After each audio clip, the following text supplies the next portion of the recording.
Back in the 60s and early 70s, I lived in a suburb in Maryland just over the line from Washington, D.C. As it happened, when we moved there in 1964, the neighborhood was largely white. Around 1969, I started forming rock bands with my friends. We listened to Top 40 and played songs we liked and could play. I was only 15 at the time and was too young to play in clubs, but that would come later. When we first moved in, about 5% of the neighborhood was non-white. Over the next 7 years, the neighborhood became almost completely black. Now, I had no problem with this, except that crime began to rise. I was almost mugged twice. A neighbor was shot by undercover police when he pulled out a gun, as they stopped him one night, not a block from my house. While I was away at college, my parents decided to move to a different place. Almost everyone I knew from the old neighborhood had moved away. The old neighborhood just dissolved. So you'll see why this episode speaks to me as we continue our discussion with Mark Baxter, vocal behaviorist, as he tells us his origin story.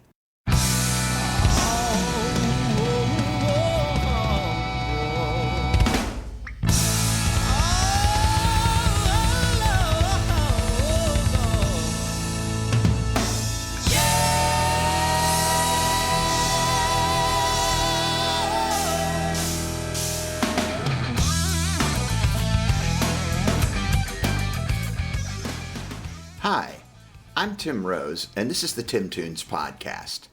This episode is part 2 of my interview with vocal behaviorist Mark Baxter.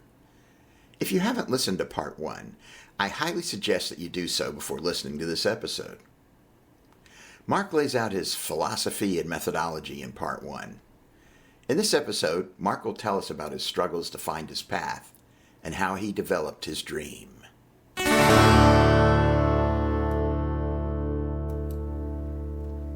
We met at Mark's studio in Revere, Massachusetts in the winter of 2024 and continued our conversation from before. Coming up as a kid, I started playing drums first at age, 11 or 12?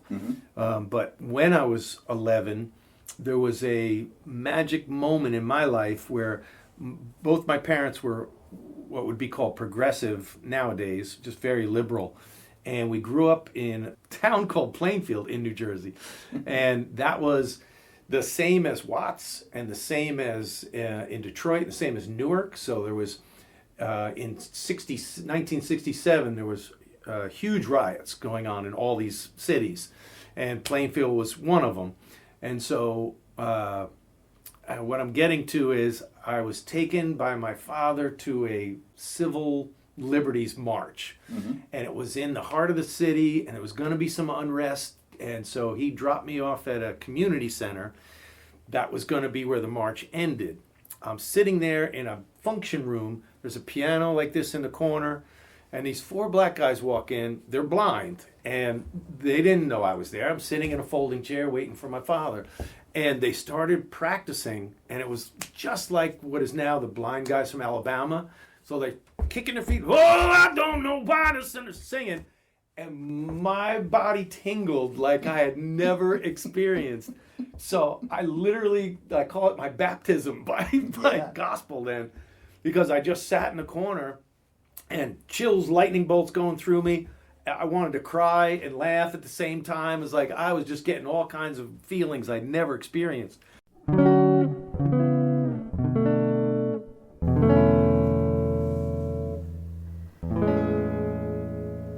It's interesting to me how Mark can point to a single event that changed the direction of his life. As we've seen from past episodes, many singers start in church or from religion-related experiences. Now, I'm not particularly religious, but I do think there's something here. I doubt I would be here today recording this if I hadn't spent hours on Sunday mornings listening to sermons and singing hymns. Just something to think about. Now, Mark continues his story as he tells us about his early family life. Both my parents were also very, what's a good word? In the 60s and 50s, there was I just saw the movie Maestro. It encapsulates that period perfect. The teenagers were all about love and all that stuff, but the adults were so hip and intellectual, and Leonard Bernstein was the fabulous person in that thing. So my father fancied himself a Leonard Bernstein type. Wasn't musical that I knew about, but everybody wanted to be very intellectual, and so this is. I'm Okay, You're Okay was the popular book, right? And all this introspection and stuff. So there's all this going on in the household, but my father's an alcoholic and my mother is just a codependent enabler, right? And the household was just kind of restrictive in terms of there wasn't music per se. It was maybe on a Sunday morning my father would listen to some classical music on the radio. But everything seemed very serious and very unemotional. There wasn't a whole lot of that going on. Never heard my parents fight or argue, not once. And so then the town blows up into riots, and the race, which was a majority white, all of a sudden the white flight, and now I am the single white family on the block kind of thing. My parents refused to move, and then. So I'm saying all this in succession because it matters. Then when I'm 15, my father leaves. And I hear one argument from my parents. And the next day, I'm out there mowing the back lawn. And my father walks out of the back of the house with 2 suitcases, puts the suitcases down, shakes my hand, says, "Mark, your mother's a good woman. I'm leaving. You're the man of the house now." And drove off in the car. It was literally that unceremonious. And so then my older sister runs out of the back door crying, and I was like, "What's going on?" And she explained to me that he's leaving and they're getting a divorce, and all this was brand new to me. No, not a hint of any of this.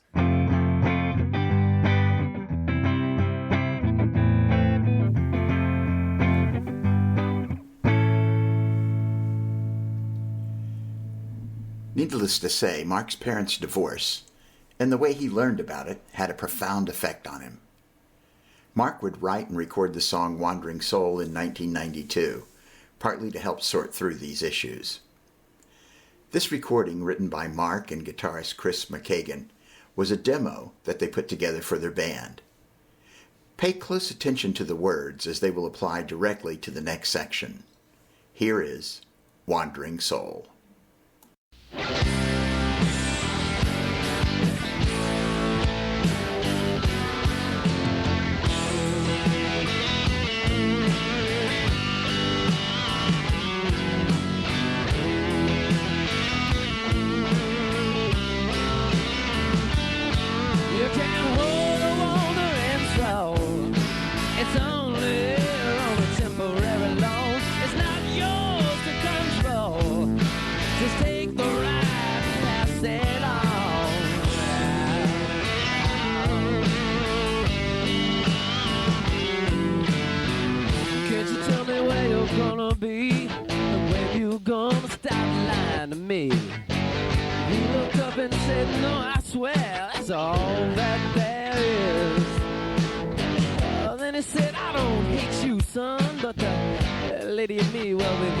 Undone. I decided it's time again to live somewhere else. And I'm just not exactly sure what that's gonna be.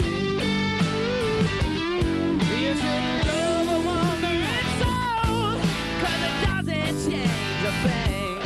You can't hate the wandering soul, 'cause you're leaving anyway. So don't be too quick to criticize or curse my name for telling some lies. Someday you'll feel like me and you'll understand. Then he said, we'll have to wait and see, 'cause I bet you grow to be just like me. And if you ain't too busy hating me, I think I'd like to see you again. But I'm just not exactly sure when that's gonna be. You can't kill the wandering soul, 'cause his memory lives on. It can't live in a 6-4. You can slow it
So this I'm saying this in succession because my father had before that point hammered me with singing is not in our DNA. You're no Pavarotti. Musically, all the kids were supposed to learn an instrument to round off their education, to give them a little balance in there. But I ruined it for everybody because I chose drums. And so my sister has this piano, and when I was 6, got delivered to the house. My other sister took flute. My brother took guitar, violin at first, and then that became an electric guitar. Mm-hmm. So they all did their little lessons, and then I chose drums. And it was like, oh, they regretted that, I'm sure. So I had a little snare drum up in my bedroom that I had to practice rudiments on. And I hated practicing rudiments. I wanted to be in The Who. Right. And I wanted to be a rock star. Yeah. So I made other things like a bucket for bass drum and a pillow and stuff. And my father especially would just be like, no, you have to take lessons. You have to learn how to read music. And I was like, I don't want to. I want to be in a band. So that friction was mighty. And I just got nothing but no. And so my brother gets an electric guitar. We start a band. I had to wait for Christmas and a few birthdays to get enough pieces, a bass drum and a tom-tom. I got one each. How old were you? 16? No, because I started at 12. So it was that next Christmas, 13. Then my birthday at 13. Yeah. Like each birthday, I got another drum. So I had to put this piece together. Yeah. Well, that was too slow for me. So I pooled the neighborhood and all the guys that played drums, there was 2 others that played drums, we pooled our drums together, and it was at my house. And made a kit. Made a double bass kit, like Ginger Baker, like all the drums, none of them matched, but so we put this mammoth kit together, right? That meant the neighborhood would come to my house. Yeah. And we had everyone's amps in the basement and everything, right? So my poor mother. Yeah. I know. We played loud. That was our objective. Was to play as loud as we possibly could. And God bless her, because she always said, it wasn't when you played. And I went upstairs sometimes when my buddies would be jamming, right? Yeah. And things are like shaking off the walls, right? Yeah. She was just then, her husband, you gotta remember this, like they were young when they had us kids, right? So she was just going back to college to get her degree for teaching English, is what she ended up doing, right? So she's there with books on the kitchen table and everything's rattling around and we're jamming this heavy metal stuff. And so she said, it wasn't when you played, it's when you guys stopped in between songs and would talk. She would eavesdrop, right? And so that was distracting to her. Right. So occasionally she would open the basement door and goes, get back to me, like get back to it.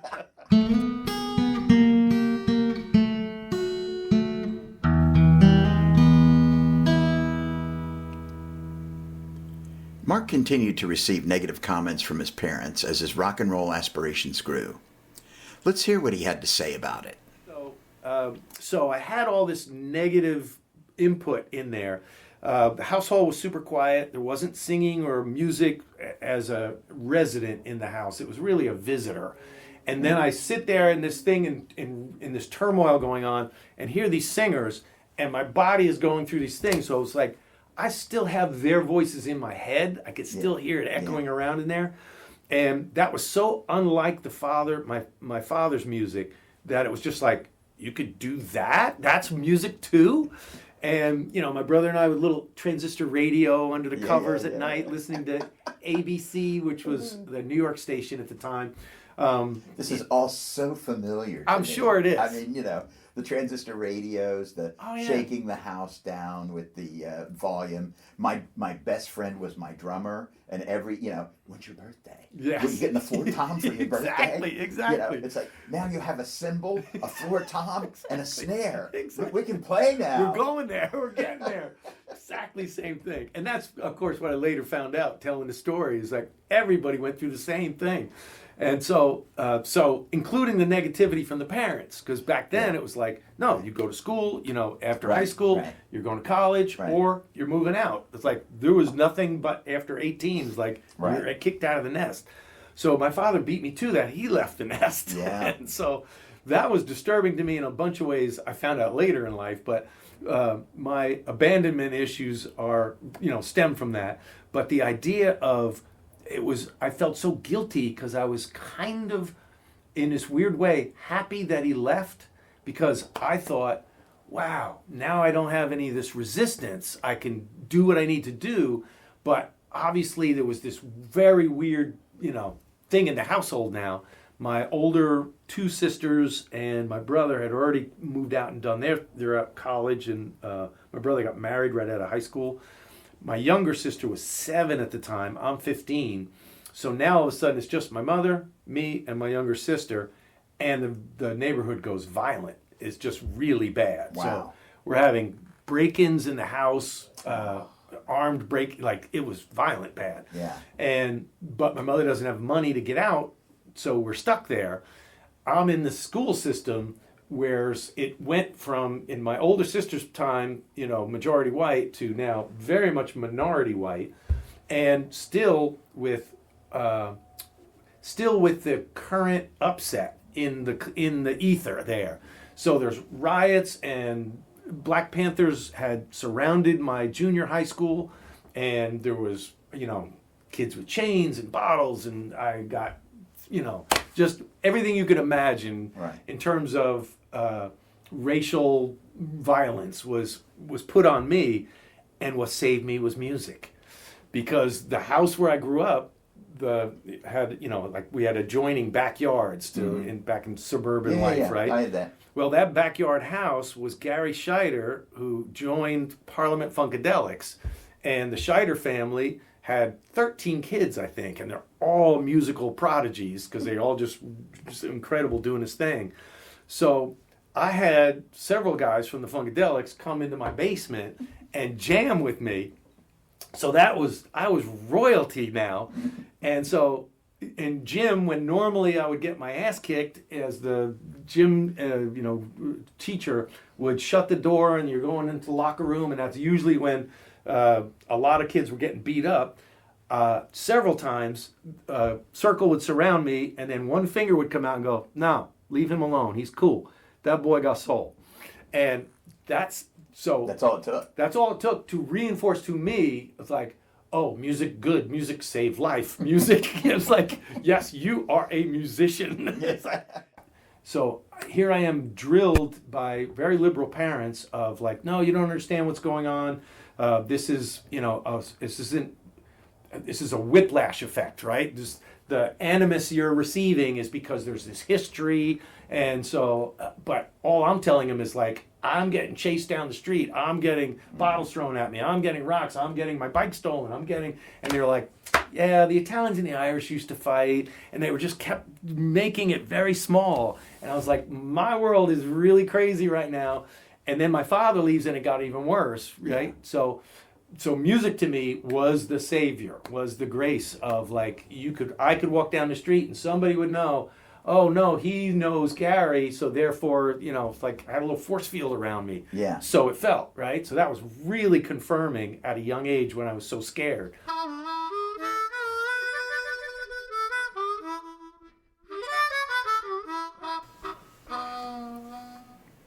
Mark has made a living helping people with negativity around their singing and speaking voice. It seems like he's had a master's education in receiving negativity in his own life. When I asked him which of his songs dealt with his father's negativity and abandonment, he said that all of the songs from this period did. Let's listen to another song from this period. This song, Stray Bullets, is about the hurtful things that we say to each other without really understanding how we are injuring each other. The song was written and recorded in 1992 by Mark and features Chris McCaughan on guitar and Pete Limeback on bass. Give a listen now to Stray Bullets.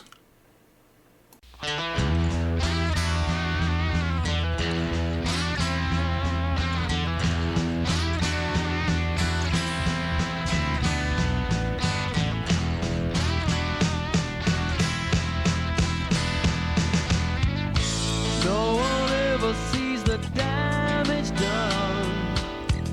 Shoot their mouth off like a loaded gun. Takes time for them to sink in. After all, they're only stray bullets, got no control. Stray bullets.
Now let's listen as Mark tells us about some of his earliest performance experiences and how they saved his hide. Went into the talent shows in my high school because that was one of the only things to me, music and athletics, but I wasn't athletically, prone. Music was the one melting pot. And so in the talent shows, have you ever seen Live at the Apollo? Yeah. So those talent shows in my high school were just like Live at the Apollo. Oh, so they would pull you off the stage? They were raucous. Oh, they were raucous, okay. So that culture I have come to embrace because it's living out loud, right? It's like you think something, you say it right there immediately. And I was not raised in that. I came from this very demure, everybody was intellectual, you kept your voice down, just really restrictive, right? And so then all the world blew up on me. So I'm in this talent show, all I did was play a drum solo, but the curtain opens and everyone's laughing, like, ah, like a white boy, ah. And then I started playing and everybody was like going, woo, woo, woo. And I'm a natural ham, so I start twirling my sticks and stuff like that as I'm playing. And I remember throwing out some sticks as I'm doing my thing, and those sticks came back with force. Like with aim. And every spring, there was also coincidentally these big riots that would happen, almost like clockwork. And so it just saved me more times than I could count that, a mob in the hallway going from class to class would be ready to rip me apart. And somehow the word got out of like, no, that guy's cool. And they would move on. The gang would move on. And so it was just really confirming. I say all this because I just had raw talent. It was nothing more than just, I can't kick a football. Like I'm not good at basketball. I can't do all these things. I just had raw talent on the drums. Because my brother didn't want to sing, I was always singing harmonies and, and the little bands we had. But I never had thought about pursuing any of this. I just thought it was automatic because I announced to everybody since I was 10, I was going to be a rock star. I'm on my way. And this whole episode in my high school was kind of confirming it of like, I keep getting singled out. It's like, this is destiny.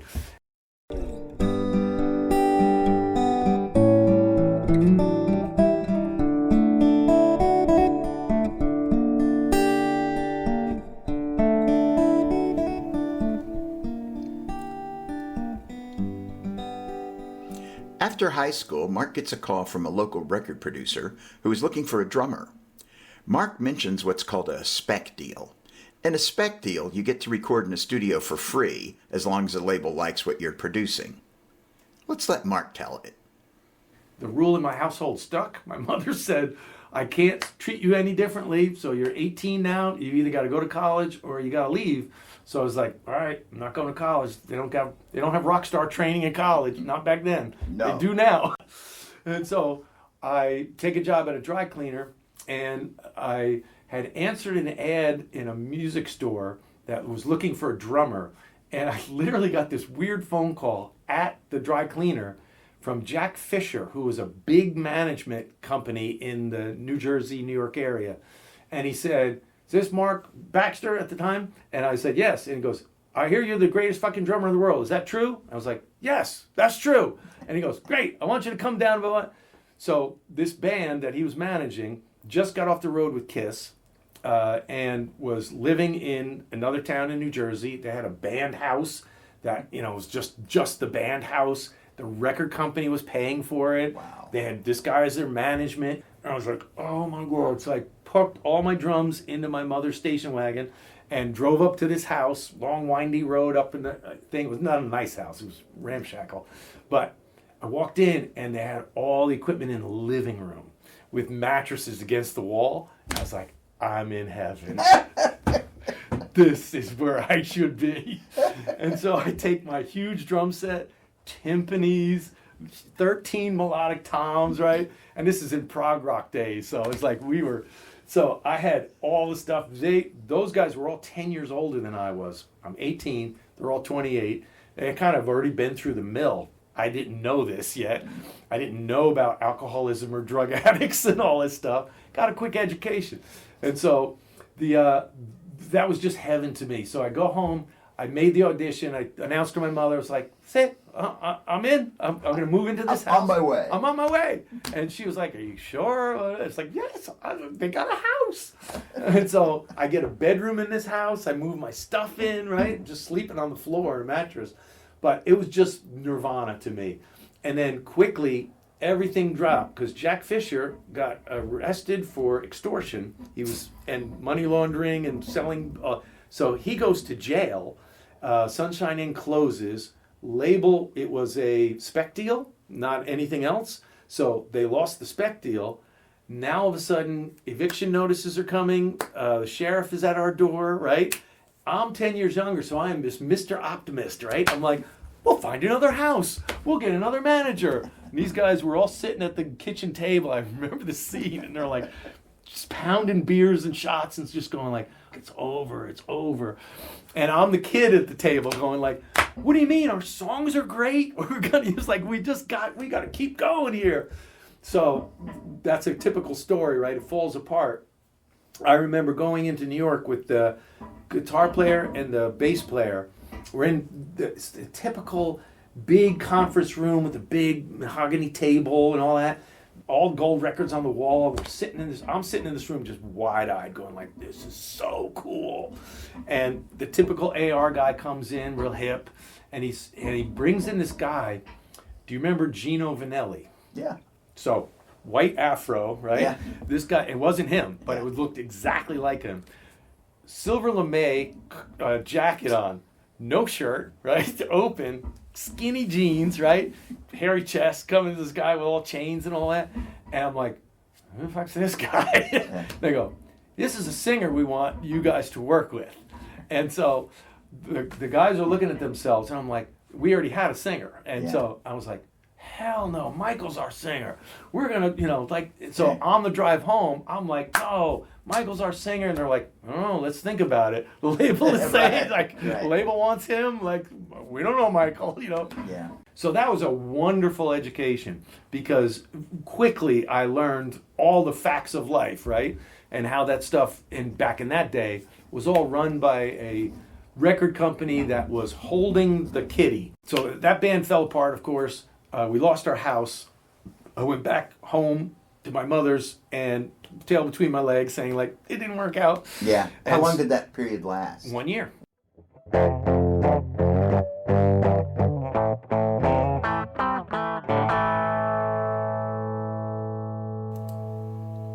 After Mark's foray into the rock and roll industry, he decides to go back to school and try his hand at music college. Thanks to memorizing his audition music, he's able to pretend that he can read music and passes his audition. Although initially he struggles to keep up with his fellow classmates, after 2 years, he is at least on par with them.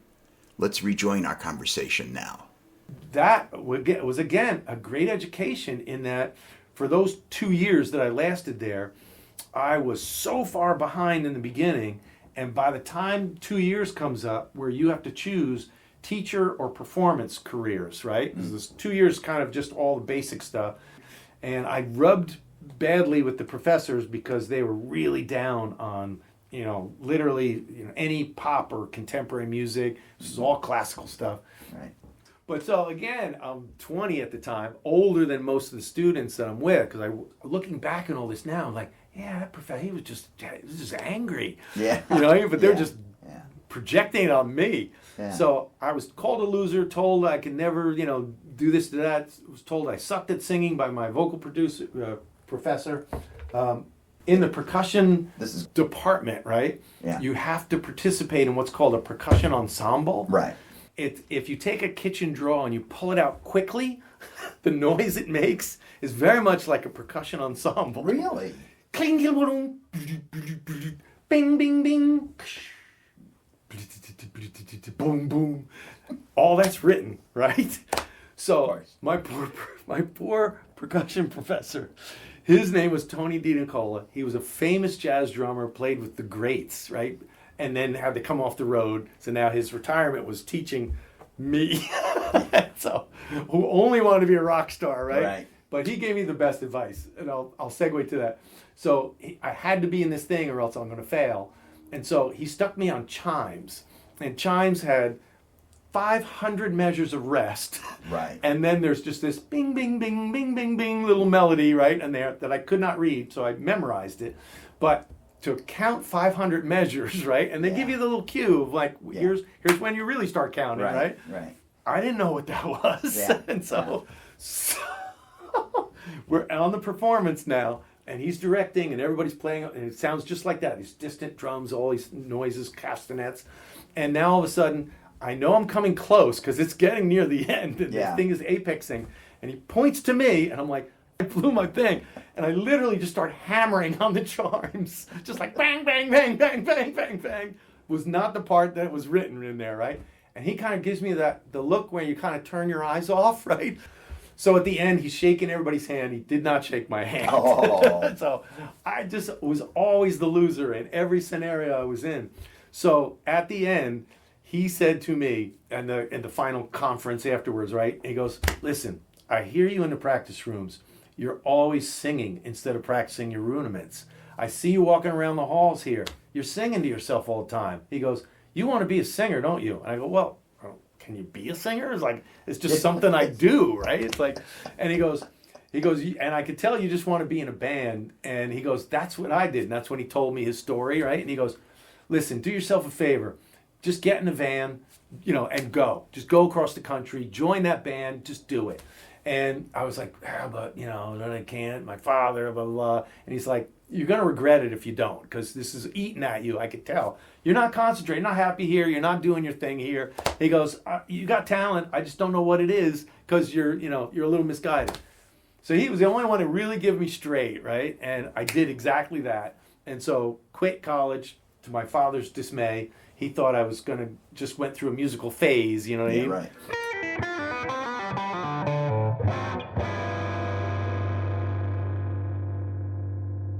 And my father was the other clincher. When I called him and said I was quitting college, he went, oh, good. Well, it's good to have music as a hobby, and now you can focus on, going forward the rest of your life.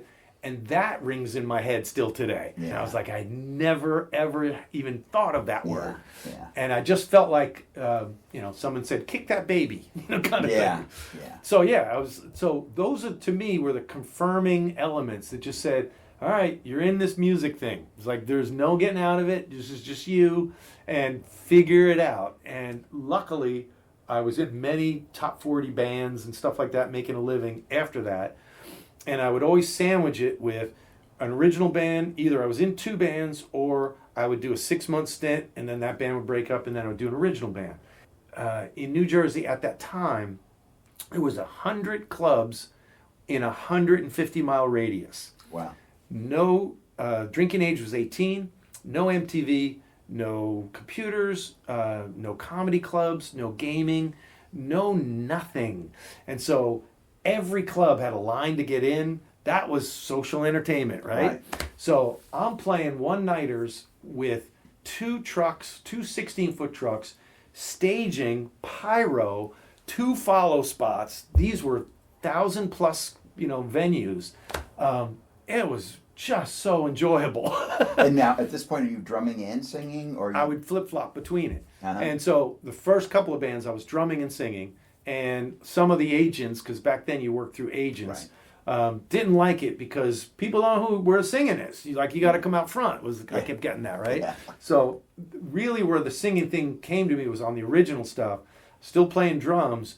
When you lose 2 record deals, so to speak, when labels say, it's the singer, they kept saying the singer. As a drummer, I kept thinking, my destiny is definitely in the hands of these singers, and most of them are fruitcakes. Most of them are so fragile and so delicate. So I came up front and quickly fell on my face as a singer because it just felt so vulnerable, and I didn't know who I was, and I wasn't fully realized yet. Right. So I heard the same thing, as an original singer. Everyone kept sliding the demos back going, you don't know who you are yet. Right. And they were right. And so that, again, the education by fire like that was really invaluable because my welfare depended on it.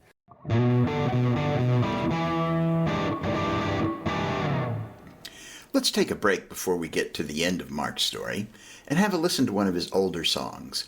I've already used a clip from the song in both episodes. The song, called Soul Searching, was written by Mark and Mike Koyman in 1989. The track we're going to hear is off the Restless Souls CD, which was released in 1992 and features Chris McCaughan on guitar, Pete Leinbach on bass, Steve Kilroy on drums, and Mark on organ and vocals. Have a listen now to Soul Searching.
When we left off, Mark was having a good old time in his 20s, playing in bands, but reality was about to set in.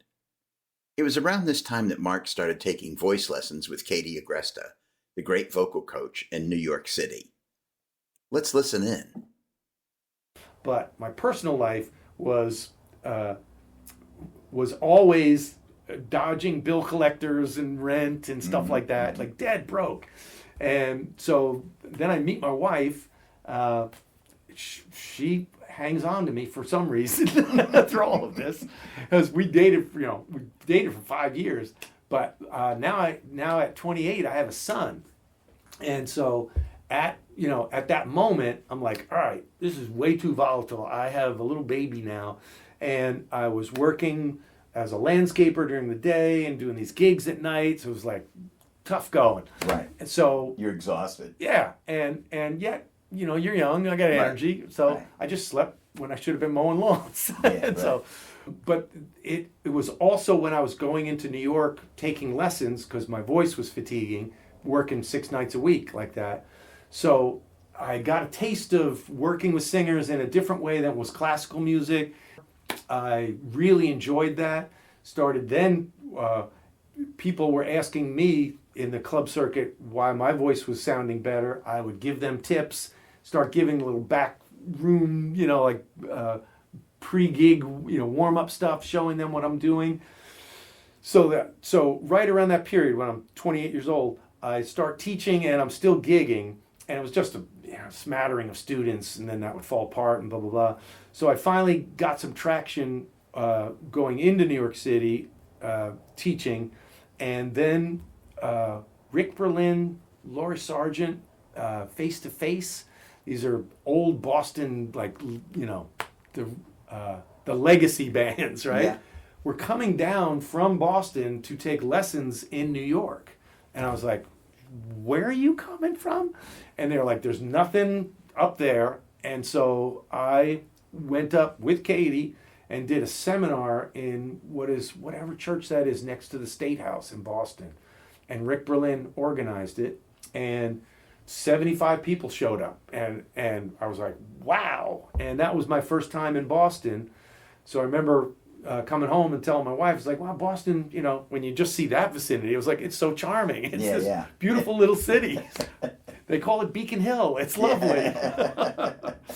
And so I was still in contact with Rick Berlin. He kept promising me, if you come up here, I will feed you students. He was well networked in. And so sure enough, People Express at that time had a $19 airfare. Mm-hmm. Yeah. Ticket you on the plane, right? So it was less than a bus fare to get up, to fly up here. Yeah. So I used to teach in Boston Mondays, and then Monday, Tuesdays, and then Monday, Tuesday, Wednesday. And I was sort of subleasing one of Rick's friends' apartments to teach in, literally with a keyboard on my lap. And back in this was in Beacon Hill. So then I leased a office space on Charles Street in Beacon Hill. And that became the first sort of official thing, which is a long way to say, that's when I put vocal therapist on the door. Okay. Because I wanted to identify myself as, I'm not going to make you sing classical. I'm not going to change the way you sing. I would just want to help you sort of peel the onion layers back and see where the real deal is. Where are you getting in your own way? Where are you shortchanging yourself? And so vocal therapist stuck for a while, still on my checking accounts, my business accounts. But I got bullied by the power des elites. Yeah. Because now there is a thing called vocal therapist that is a degreed, basically it's like a physical therapist for the voice. Yeah. What I do is more psychotherapy and physical, and I think that combination is vital. Yeah. Because there is a two-way pull on singers. Right. And so I fought it for a little bit. It's not licensable in Massachusetts, but I didn't want to be confused with those people. Yeah, and I don't want to be the fly in the ointment either. Yeah. I didn't want to be that guy. So I just kind of floated around and came up, because I was like, I want to come up with something that makes people go, what does that mean? And then I can fill in my little void there. Because I don't do suggestive repertoire work. I don't tell people how to sing. Right. I can definitely see why they're steering themselves into fatigue or unchallenged, but I like to stay hands off in terms of the uniqueness of a voice and all the story that somebody brings to singing, right? And it's simply because I got told no and didn't have what it takes so often that I have much empathy for people feeling like, well, I'm not a singer, and I'm not a, so I built a career on helping people that don't feel like they were the talent show winner and they were the gifted one, and they're not headed towards the Disney type singing, whereas it's all very pure and very very nice, but very technical in terms of the command that you have on your body. So, and I find vocal behaviorist encapsulates, because I'm very much into, of course, the acoustics that go on inside us, the physiology, the neurology, and the psychology. So those three are kind of like juggling, whereas you cannot interfere with one ball and have it not ruin the other two, the trajectory of the other two. So they're integral. And I find that looking at one without the others is really a deficit to the person.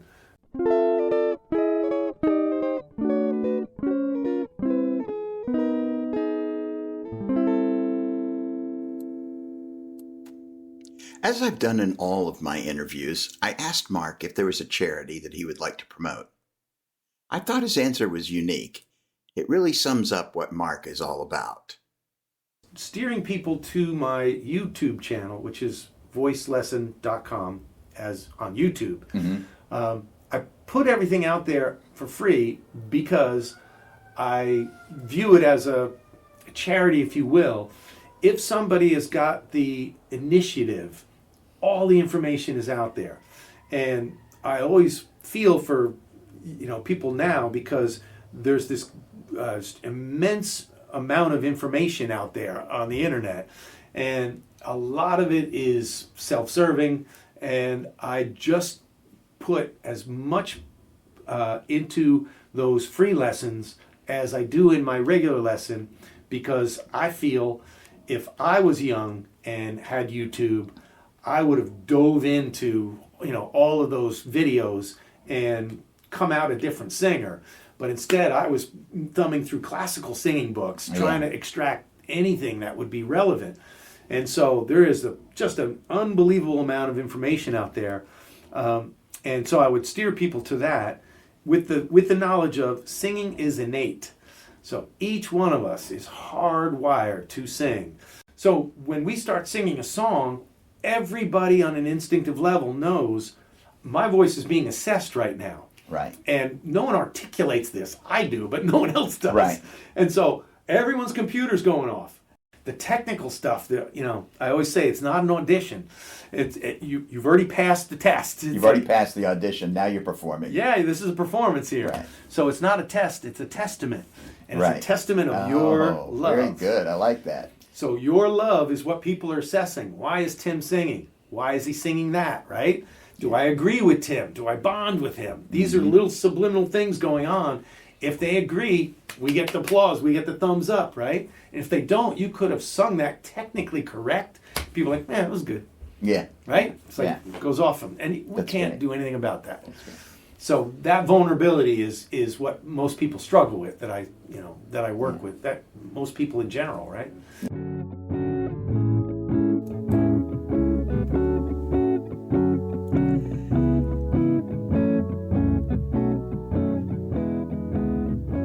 That's it for our interview with Mark Baxter.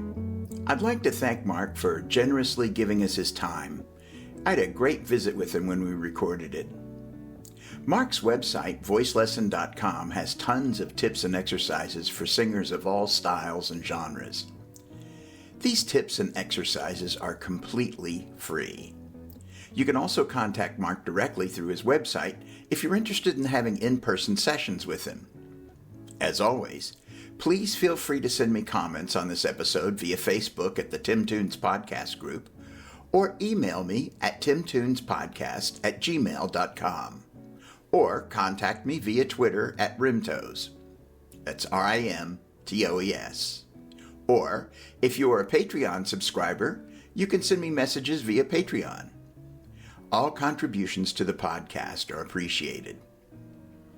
You can also help out the podcast by writing a review on whatever podcast tool you use, or by liking us on Facebook or iTunes.